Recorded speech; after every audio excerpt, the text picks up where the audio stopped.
Hello guys! Welcome muli sa aking channel. Kumusta po kayo? Ngayon ay may recipe na naman po akong maibabahagi sa inyo na magugustuhan po ninyo at pwedeng-pwede nyo po itong pagkakitaan. Alam nyo ba, napakadali lang po nitong gawin at napakasimple lang po ng mga sangkap na ating kakailanganin. So, umpisahan na po natin. Samahan nyo na po ako sa aking pagluluto ng recipe natin ngayon. At isa pa guys, patok na patok po itong pang negosyo, lalo na ngayon nalalapit na naman ang ating mga special na okasyon. Pwede nyo na itong idagdag sa inyong mga ipapa-order. So, tara na po. Ito lang po yung mga sangkap na ating kakailanganin.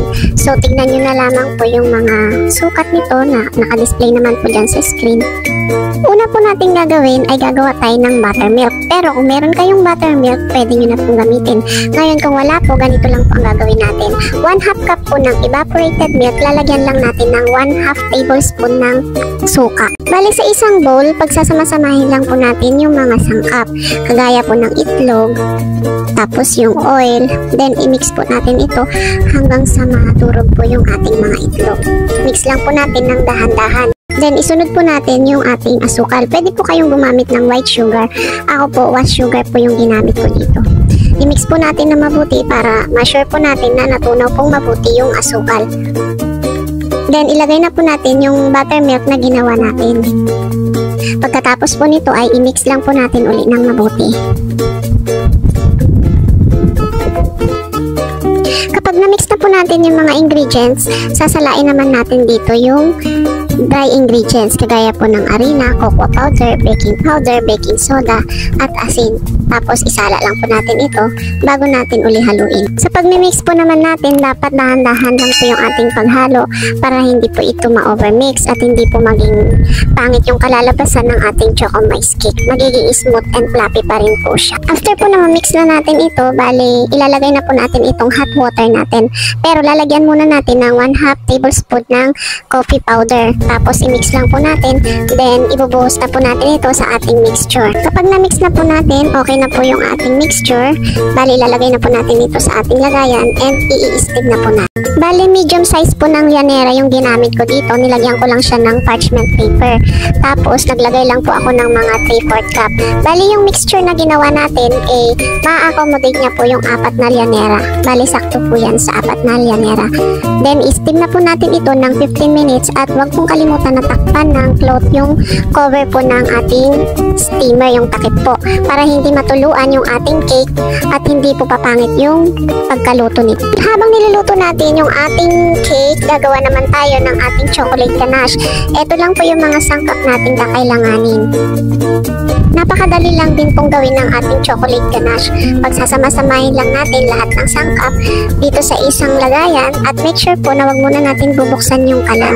Kailangan po matunaw muna lahat ng sangkap bago natin buksan yung ating kalan para hindi po magbuo-buo yung ating chocolate mixture. Bale, lulutuin lang natin ito sa napakahinang apoy para maganda po yung pagkaluto ng ating ganache at hindi po siya mabibigla at lutong-luto po yung mga sangkap.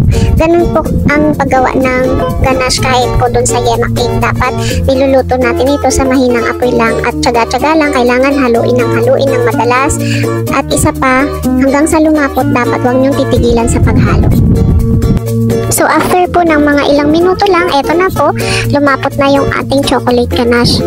So, diba, napakadali lang, ilang minuto lang, meron na tayong chocolate na pwede natin ipang-topping sa ating mga cake. Bali dito po, huli nating nilalagay yung ating butter or margarine.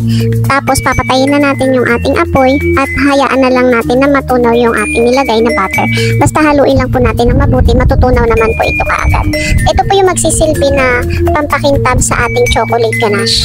Ayan po. And now, ready na po ang ating chocolate syrup. Palamigin lang po natin ito at tignan naman po natin yung ating niluto na chocolate cake. Ito na po yung ating choco moist cake. Nakita nyo naman, napakalambot. Bali, in-steam ko lang po ito ng 15 minutes.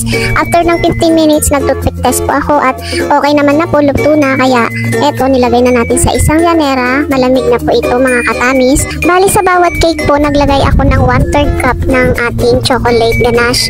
Ngayon, yung ginawa po natin na chocolate syrup, saktong-sakto rin po iyon dito sa 4 na llanera. Yan, ganyan lang po. Tapos, lalagyan na natin ng gusto natin na toppings. Nasa atin po yun kung ano mga toppings toppings na gusto nating ilagay. Ako po, naglagay ako dito ng white chocolate chips, tapos lalagyan ko rin yan ng yung sprinkles. Pwede rin po dito yung binurog na mani.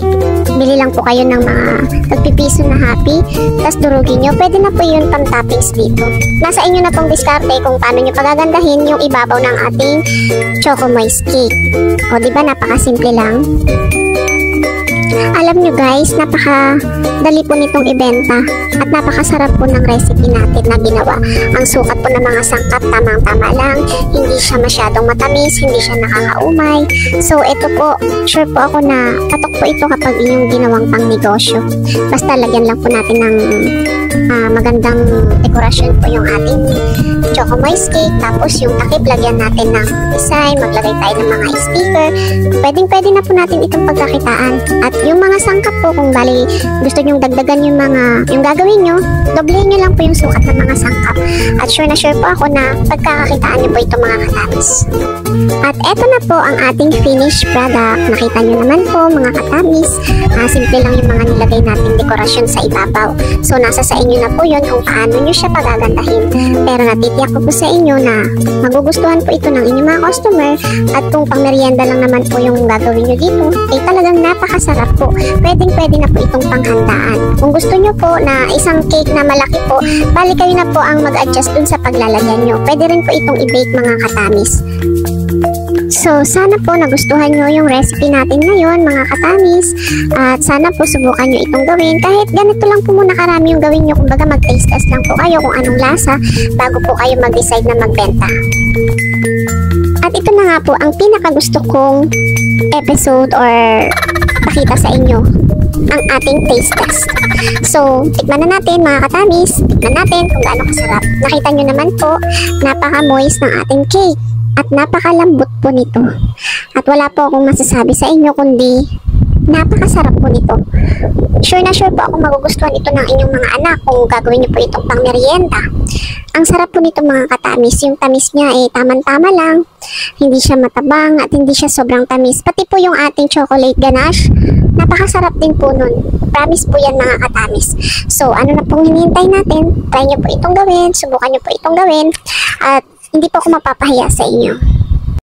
So, paano po mga katamis? Hanggang dito na lang muna ang ating video at sana meron na naman akong naibahagi sa inyo na isang recipe na pwede nyo pong subukan, itry. Total, konti lang naman po yung mga sangkap na ginamit natin ngayon.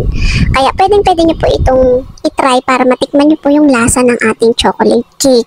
So, diba, hindi na tayo bibili. At least, kapag nagawa natin ito, so, pag meron sa ating may handaan or may birthday, pwede na tayong gumawa ng ating sariling version, diba? So, paano mga katamis? Bye-bye po. Until my next video, ingat po kayo.